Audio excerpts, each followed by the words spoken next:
નમસ્કાર, પ્રણામ મિત્રો. જય માતાજી, જય શ્રી કૃષ્ણ. મિત્રો, આજની વાત છેલ્લે સુધી સાંભળવા નમ્ર વિનંતી છે. મિત્રો, આજની વાત પસંદ આવે તો લાઈક, શેર અને ચેનલને સબસ્ક્રાઈબ કરી દેજો.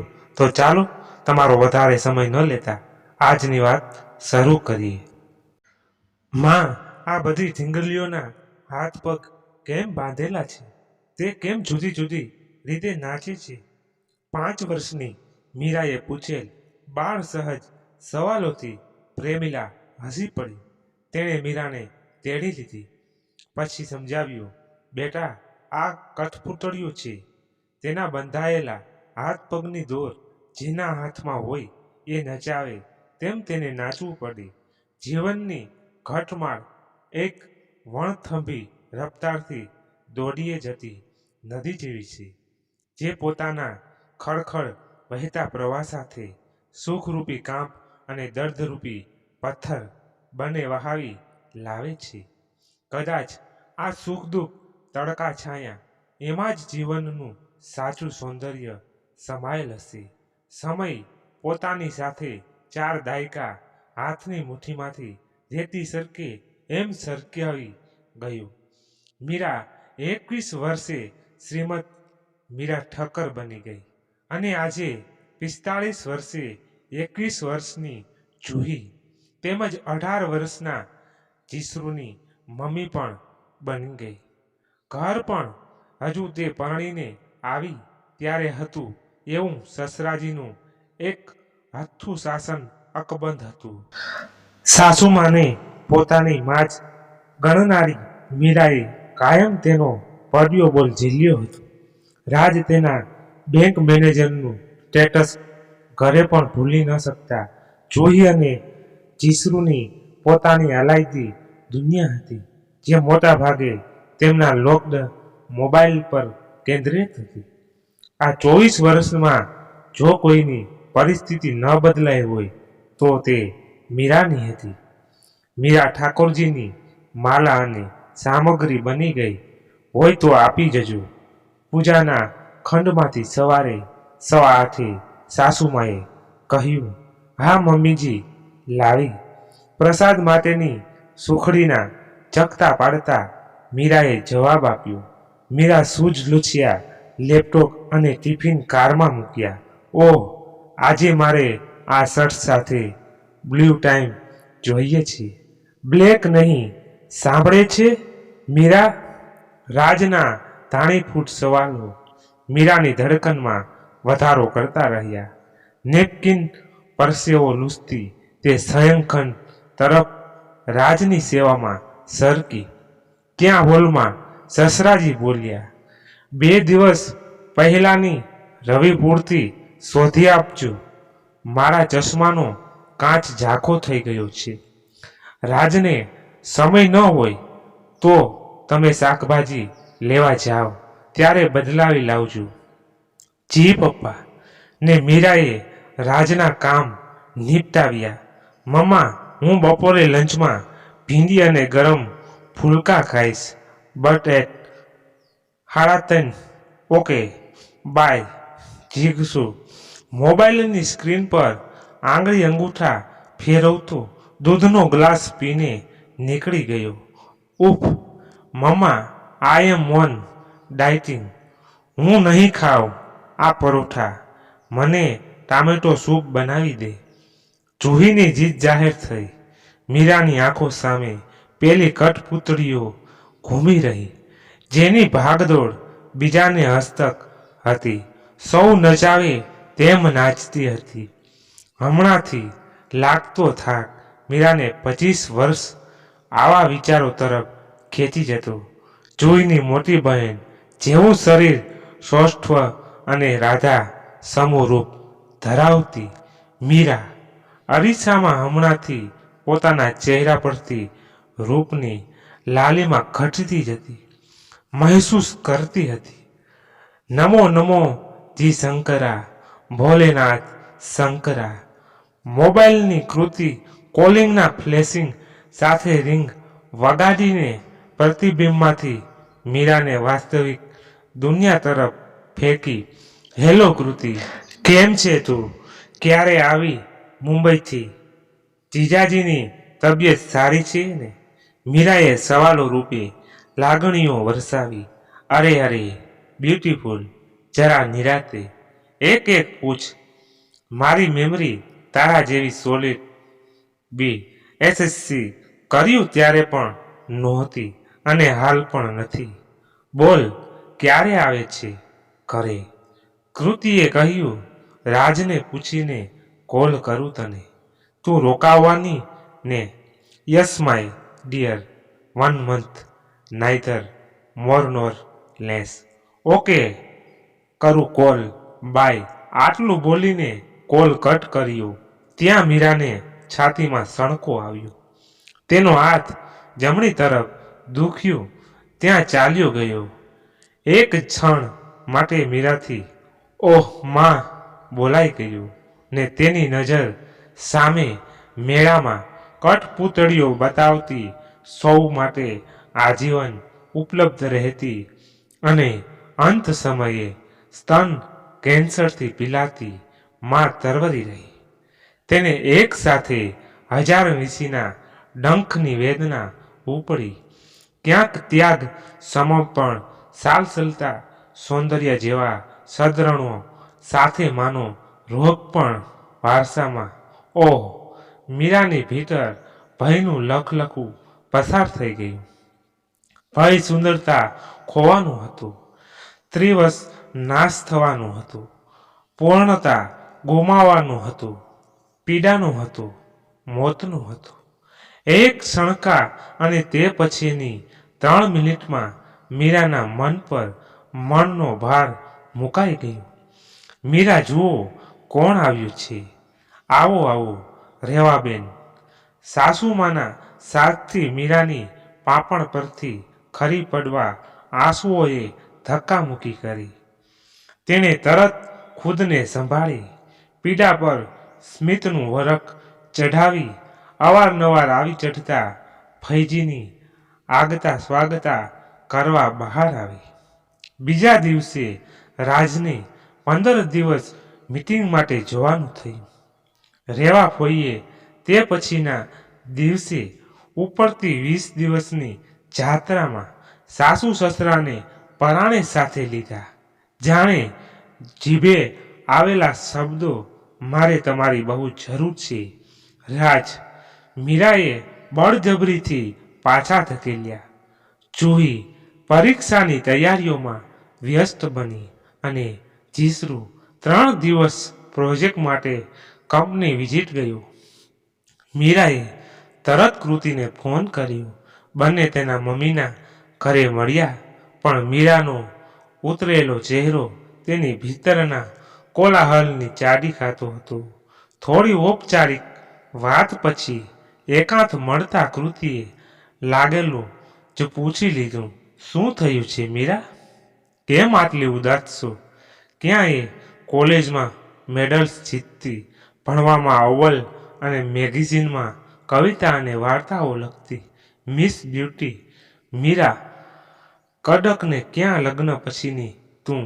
સાચું કહું મીરું, પ્રેમીલા આંટીની અંતિમ ઈચ્છા પૂર્ણ કરવા તે બહુ ઝડપથી લગ્ન તો કરી લીધા, કલમ પણ મૂકી દીધી ને તું આમ સુખી તો છો, પણ ખુશ છો ખરા?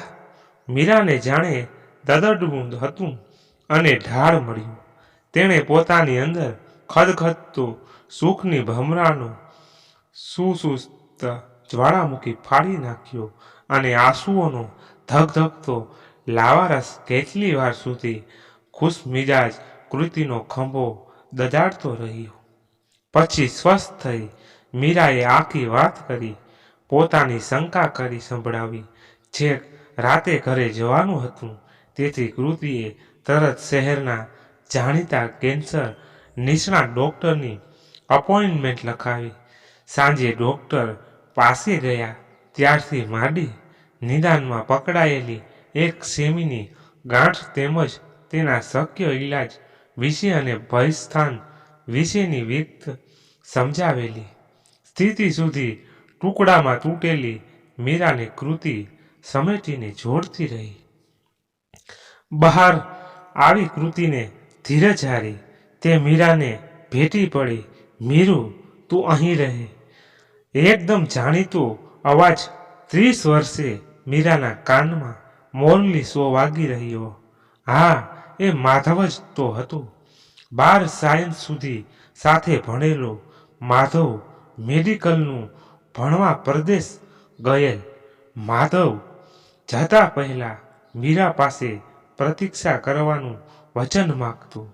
માધવ અને પરત ફર્યા પછી કદી પ્રિયતમાને પારકી થાપણ ગણી સંપર્ક પણ ન કરનારો મીરાનો પ્રિયતમ માધવ, તે આજે ડોક્ટર બનીને વાળમાં જરા ચાંદી લગાવીને પોતાની મીરુને જોવામાં સ્થળ સમય વિસરી ગયો. કૃતિ પણ માધવને ઓળખી ગઈ. ડાક્ટર સાહેબ, તમને ટ્રસ્ટી સાહેબ બોલાવે છે, એક વોર્ડબોયે કહ્યું. માધવ તે તરફ જતા પહેલા કૃતિ અને મીરા સાથે ફોન નંબરની આપ-લે કરી. બીજા દિવસે મળવાનું વચન લઈ ત્યાંથી ઝડપભેર ઓફિસ તરફ નીકળી ગયું. મીરા માધવની પીઠ તરફ અપલક નજરે જોઈ રહી.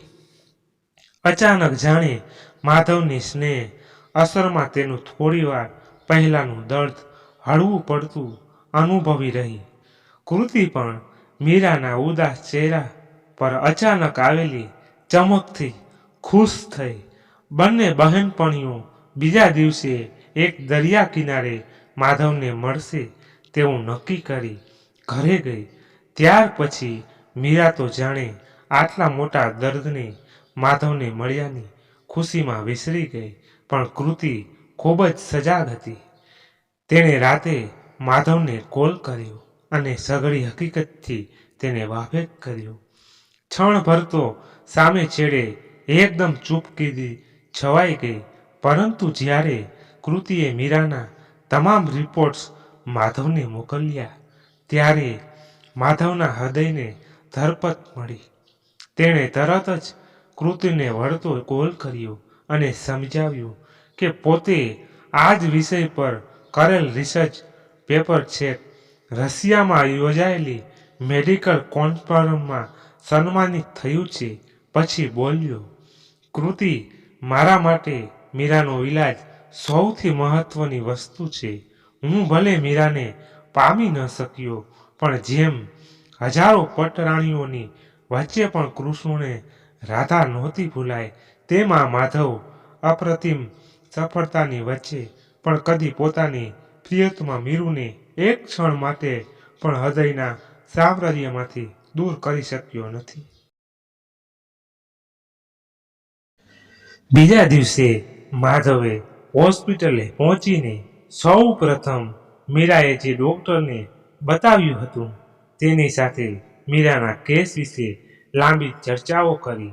મીરાનું સ્તન કેન્સર હજુ પ્રથમ તબક્કામાં જ હતું, તેથી તેને સારવારથી આસાનથી દૂર કરી શકાય તેમ હતું.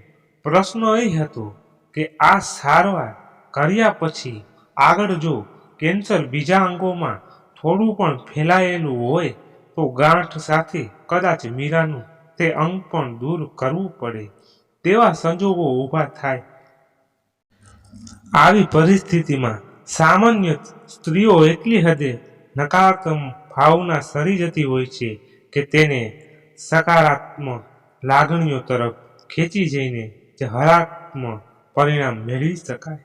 ઘણા કેસમાં સ્ત્રીઓની માનસિક નબળાઈની પરિસ્થિતિને લીધે કેસ બગડતા માધવ અને કેન્સર નિષ્ણાત અન્ય ડોક્ટરોની હિસ્ટ્રીમાં જોવામાં આવ્યા હતા.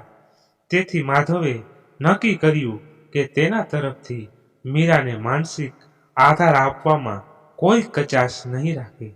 આખરે જિંદગીએ પહેલીવાર તેના પ્રથમ પ્રેમને સાચા અર્થમાં પ્રેમની જરૂર છે ત્યારે જ પ્રેમ આપવાનો મોકો આપ્યો છે. બીજા દિવસે સાંજે જ્યારે સારવારની તમામ વિગતો મીરાને કઈ રીતે સરળતાથી સમજાવીને ગળે ઉતારવી તે કહેવા કૃતિ, માધવ અને મીરા દરિયા કિનારે મળ્યા ત્યારે પછી ફરી એકવાર મીરા અને માધવ પોતે કઈ પરિસ્થિતિમાં કઈ તકલીફમાં મળ્યા છે તે ભૂલી ગયા. 40 વટાવેલા બંને પરિપક્વ પ્રેમીઓ એકબીજાને નજરોમાં પવિત્રતાથી ભરી રહ્યા. માધવે મીરાને સમજાવવાનું શરૂ કર્યું, જો મીરા, જિંદગી કેટલી જીવવી તે આપણા હાથમાં નથી, પરંતુ કેવી રીતે જીવવી તે આપણા હાથમાં જ છે.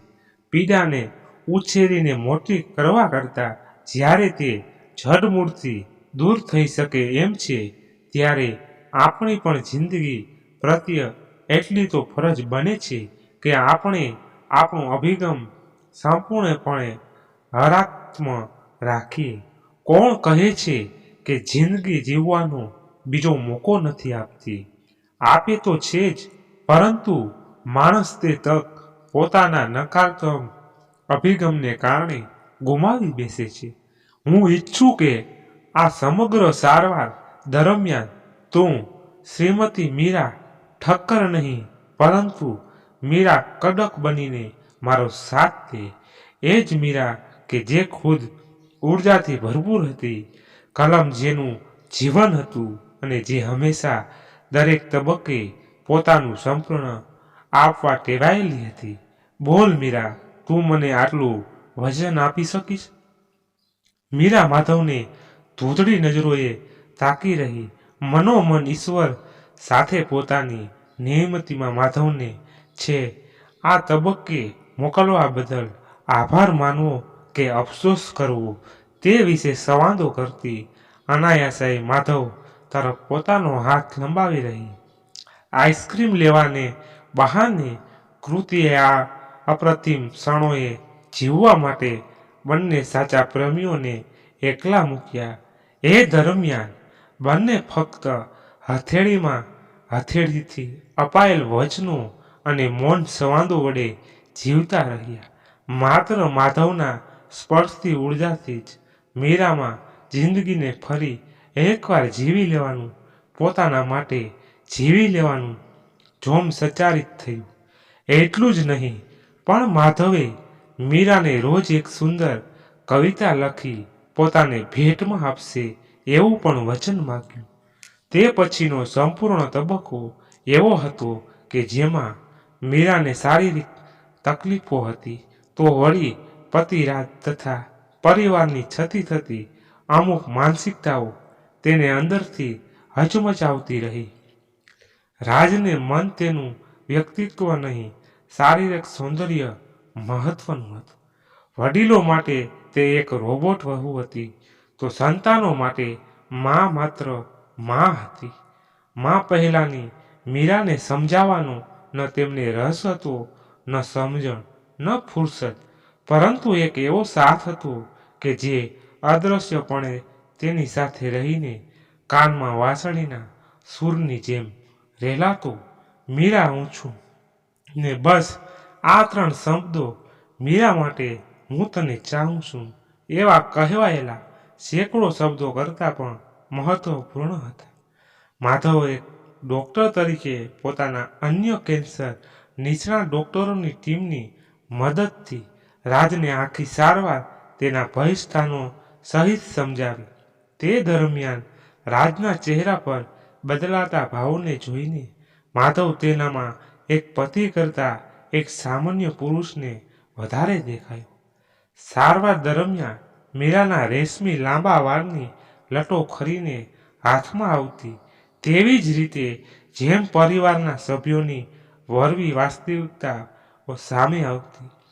તે સમયગાળો મીરા માટે વધુ પીડાદાયક રહ્યો, પરંતુ તે મીરા હતી, અડગ નિર્ભયતાનું પ્રતીક હતી. મુંબઈ ગયા પછી પણ સારવાર દરમિયાન કૃતિ મીરા સાથે સતત સંપર્કમાં રહેતી. મીરા રોજ પોતે લખેલી અદ્ભુત કવિતાઓ માધવને મોકલતી.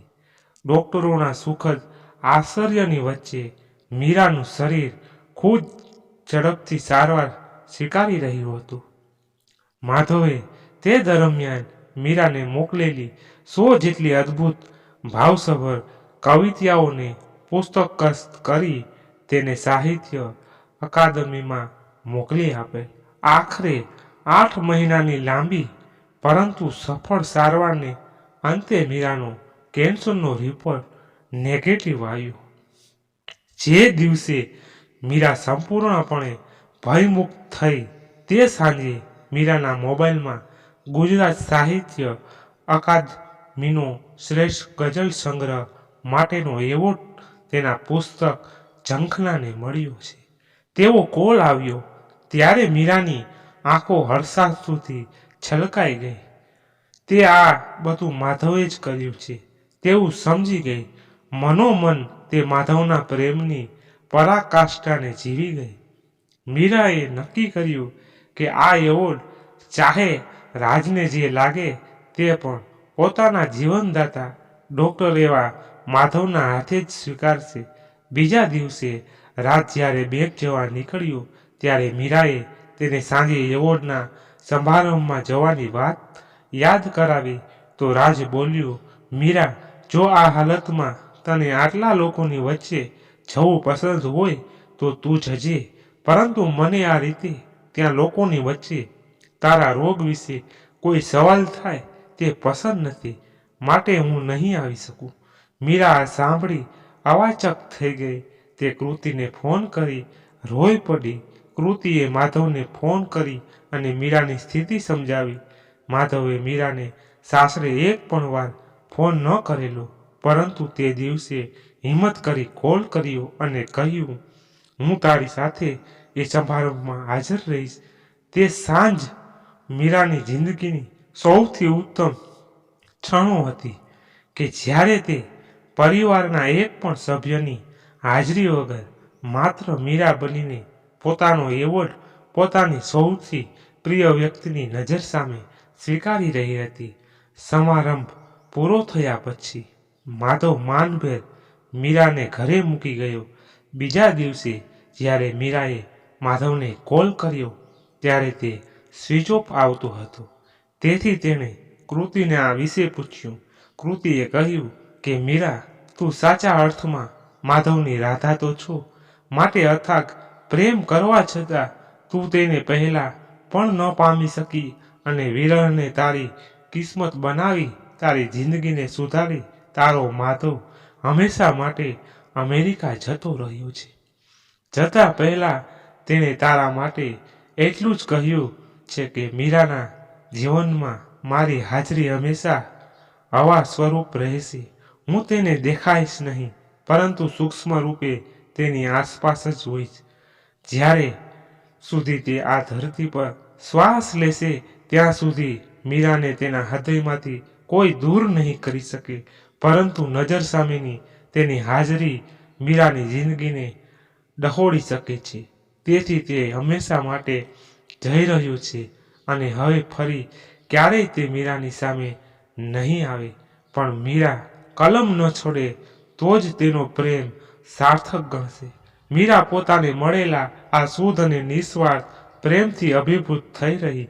આજે તેની કોઈ ઝંખના હવે અધૂરી ન હતી, કેમ કે તેના સ્ત્રીત્વને એ માન મળ્યું હતું કે જે દરેક સ્ત્રીને નેતી નથી હોતી. મીરાએ ડાયરીમાં હાથમાં લઈ કલમ ઉપાડી નવા સંગ્રહનું શીર્ષક લખ્યું, એક પગલું પૂર્ણતા તરફ. મિત્રો, આજની વાત સમાપ્ત થઈ.